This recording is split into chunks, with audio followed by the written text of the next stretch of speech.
na i-monopolize or i-control ang drug trade dito sa bansa. Kung may totoo lang maski isa, I will hang myself in front of you.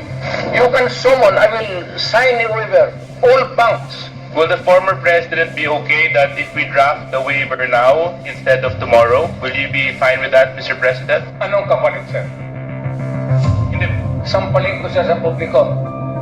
Hindi, wala naman. Ngayon na.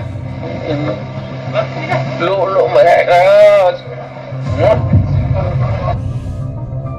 Isa sa na-discover namin na mga impormasyon, ito ay naibigay sa akin noong 2016 ay yung bank accounts ni Duterte at ng kanyang pamilya. At ang nilalaman nito ay nakakagulat. Nakita namin na daang-daang milyon ang pumapasok sa mga accounts ni Duterte.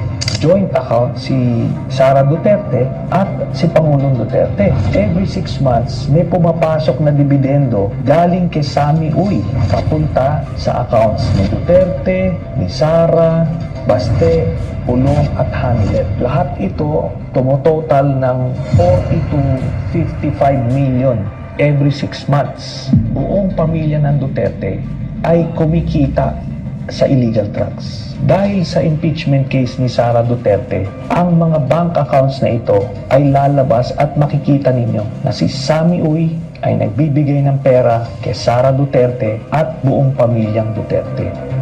Ang buong paniniwala natin na si Duterte ang pinakagalit sa illegal na droga. Pero ang katotohanan, siya pala ang may pinakamalaking drug cartel dito sa Pilipinas. Ito pong mga impormasyon na to ay nakalap namin. Hindi po ito gawa-gawa at nakita natin ito ay nasuportahan nung kaso mismo ng International Criminal Court. Hindi magsisimula ang kaso ng ICC kung yan po ay gawa-gawa lang. Napakagagaling po ng mga investigador dyan. Hindi ka pwedeng gumawa-gawa lang ng kwento dyan.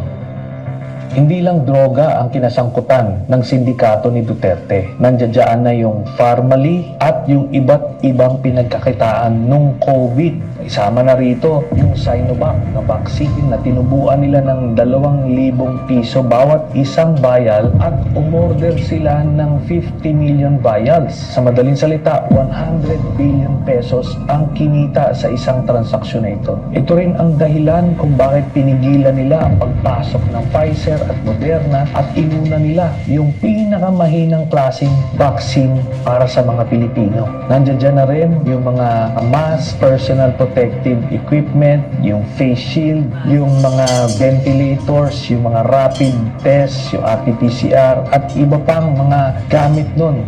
Yung inaakala ninyo na natulungan kayo noong panahon ng pandemic, ang totoo nito ay pinagkakitaan pa tayo.